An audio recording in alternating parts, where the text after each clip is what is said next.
حضرت خدیجہ الکبریٰ سیرت و کردار، عزت و احترام اور مقام و مرتبے کے لحاظ سے قریش کی سب سے بہترین خواتین میں شامل ہوتی تھیں۔ آپ بے حد مالدار اور خوبصورت تھیں۔ دور جاہلیت میں آپ کو طاہرہ کا لقب دیا گیا تھا اور سیدۃ القریش کہا جاتا تھا۔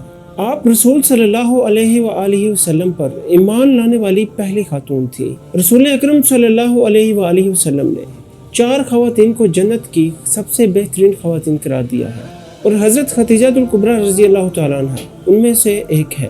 جب نبی اکرم صلی اللہ علیہ وآلہ وسلم معراج پر تشریف لے گئے تو واپسی پر جبرائیل علیہ السلام نے کہا کہ خدا کی جانب سے اور میری طرف سے حضرت خدیجہ علیہ السلام کو سلام کہیے گا۔ متعدد روایات میں پایا گیا ہے کہ جب جبرائیل علیہ السلام نازل ہوتے تو حضرت خدیجہ الکبریٰ رضی اللہ تعالیٰ عنہ کو سلام بھجواتے۔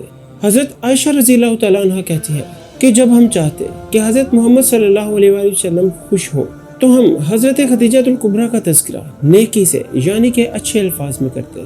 حضرت خدیجہ الکبریٰ کار رسالت میں حضرت محمد صلی اللہ علیہ وآلہ وسلم کی بہترین وزیر اور مددگار تھی۔ جب لوگوں نے آپ کو تنہا چھوڑ دیا تو حضرت خدیجہ الکبریٰ رضی اللہ تعالیٰ عنہ آپ کی مونس و غمخوار تھی، اور جب اہل مکہ آپ کو تکالیف پہنچا رہے تھے تو حضرت خدیجہ ہی آپ کی مدد اور تسلی و تشکی کرتی تھی اور اپنے حسن و اخلاق سے آپ کو دلاسا دیا کرتی تھی۔ صاحب کتاب انوار نے روایت کی ہے کہ ایک دن حضرت خدیجہ اپنے بالا خانہ میں چند عورتوں کے ساتھ اور کنیزوں کے ساتھ بیٹھی ہوئی تھی۔ یہودیوں کا ایک عالم بھی وہاں پر موجود تھا۔ اچانک رسول صلی اللہ علیہ وآلہ وسلم کا گزر وہاں سے ہوا تو اس عالم نے کہا کہ ابھی ایک جوان جو یہاں سے گزرا ہے، کیا یہ ممکن ہے کہ تم اسے یہاں پر بلاؤ؟ جناب خدیجہ الکبریٰ رضی اللہ تعالیٰ عنہ نے اپنی ایک کنیز کو آپ صلی اللہ علیہ وآلہ وسلم کے پیچھے بھیجا۔ آپ تشریف لائے تو یہودی عالم کی نگاہ مہر نبوت پر پڑی اور وہ بولا کہ میں موسیٰ علیہ السلام کی قسم کھا کر کہتا ہوں کہ یہ نبی آخر الزماں ہے۔ آپ کے تشریف لے جانے کے بعد حضرت خدیجہ الکبریٰ نے اس یہودی عالم سے پوچھا کہ تم نے کیسے جانا کہ یہ پیغام؟ اس نے جواب دیا کہ ان کے اوصاف میں نے تورات میں پڑھے ہیں کہ والدین ان کے بچپن میں وفات پا جائیں گے، ان کے دادا اور چچا ان کی پرورش کریں گے، اور یہ قریش کی ایک ایسی خاتون سے نکاح کریں گے جو اپنی قوم میں سب سے بلند مرتبہ حاصل کرتی ہے، اپنے خاندان کی ملکہ اور صاحب تقدیر ہوگی۔ پھر اس نے اپنے ہاتھ سے حضرت خدیجہ رضی اللہ تعالیٰ عنہ کی طرف اشارہ کر کے کہا، اے خدیجہ میری بات یاد رکھنا اور کوشش کرنا کہ ان سے تمہارا رشتہ ازواج قائم ہو جائے، کیونکہ ان کا ساتھ ہونا دنیا اور آخرت میں سعادت ہے۔ پھر اس نے چند اشعار پڑھے جو حضرت صلی اللہ علیہ وآلہ وسلم اور حضرت خدیجہ الکبریٰ رضی اللہ تعالیٰ عنہ کے عقد پر مشتمل تھے۔ حضرت خدیجہ رضی اللہ تعالیٰ عنہ کے ایک چچا جن کا نام ورقہ بن نوفل تھا، وہ دین کے بہت بڑے عالم اور آسمانی کتابوں کے قاری تھے۔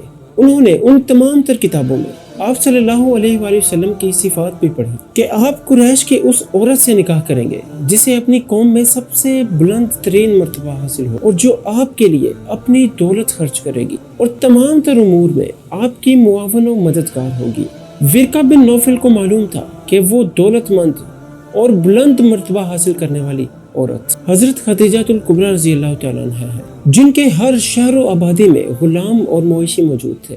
بعض مورخین نے لکھا ہے کہ ان کے 80,000 اونٹ تھے جو مختلف مقامات پر موجود تھے اور ہر ملک و شہر مثلا مصر، شام اور حبشہ وغیرہ میں تجارت کیا کرتے تھے۔ ورقہ بن نوفل حضرت خدیجہ الکبریٰ رضی اللہ تعالیٰ عنہ سے اکثر کہا کرتے تھے کہ تم ایک ایسے شخص کی زوجہ بننے والی ہو جو زمین و آسمان میں سب سے زیادہ افضل ترین ہوگا۔ رسول صلی اللہ علیہ وآلہ وسلم کی محبت حضرت خدیجہ الکبریٰ کے دل میں مستحکم ہو چکی تھی، مگر آپ اس محبت کو ہمیشہ پوشیدہ رکھتی تھی۔ روایت میں ہے کہ ایک دفعہ حضرت ابو طالب نے رسول صلی اللہ علیہ وآلہ وسلم سے کہا کہ قوم قریش کا ایک قافلہ تجارت کی غرض سے شام کی طرف جانے والا ہے۔ حضرت خدیجہ الکبریٰ بہت سے آدمی تجارت کے لیے بھیجتی ہیں، اگر آپ ان کا مال لے جانے میں آمادگی ظاہر کریں اور ان سے اس سلسلہ میں بات کریں تو وہ فوراً اس پر راضی ہو جائیں گی۔